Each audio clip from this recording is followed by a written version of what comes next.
طلعتوا انتوا، اما جت اللحمه غليت زمزقتوا شويه.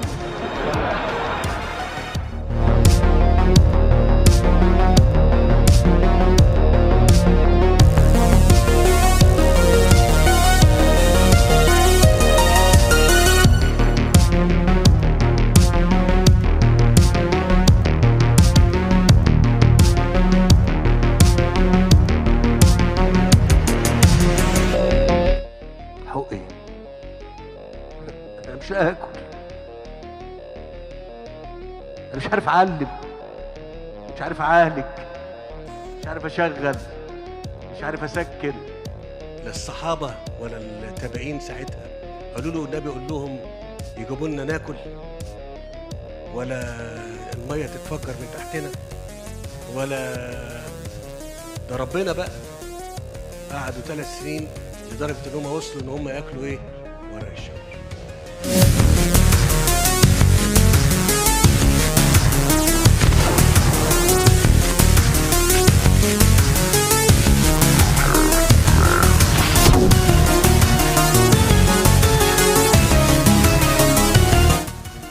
وجرايد اصحاب الزقون يقول لك مصر فيها مجاعه. انتوا جوعتوا؟ احنا حددنا بدل ما نجيب لكم لحمه ل7 ايام، قلنا بنجيب لكم لحمه ل4 ايام. ما احنا بنجيب لحمه منين؟ اللحمه بتاعتنا ما بتكفينا. بتاكلوا لحمه من الصين ومن استراليا ومن الارجنتين ومن اكوادور ومن السودان ومن الصومال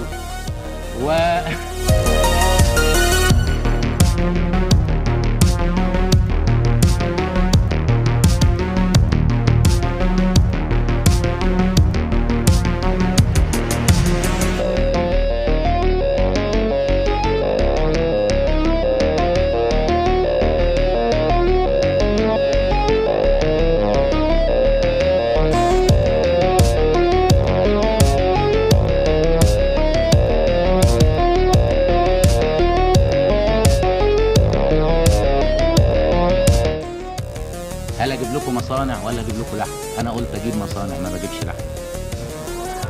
طلعتوا انتوا، اما جت اللحمه غليت زمزقتوا شويه.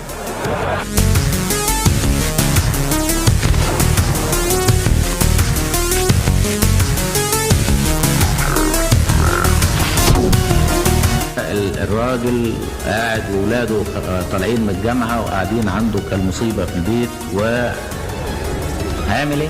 في شغل.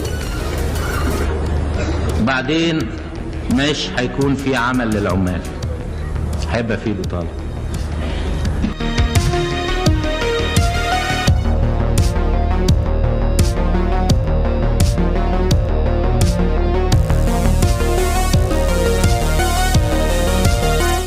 ما اقدرش اعمل ده واسيب بقيه القطاعات اللي كانت فيها مشكله. الري ده قطاع مهم قوي. طب وانا لما اعمله هو في عائد مباشر كتشغيل صناعه او كلام من هذا القبيل؟ ابدا، مش هيبقى فيه. ده بالعكس، ده هو كلها عن حاجات خدمات.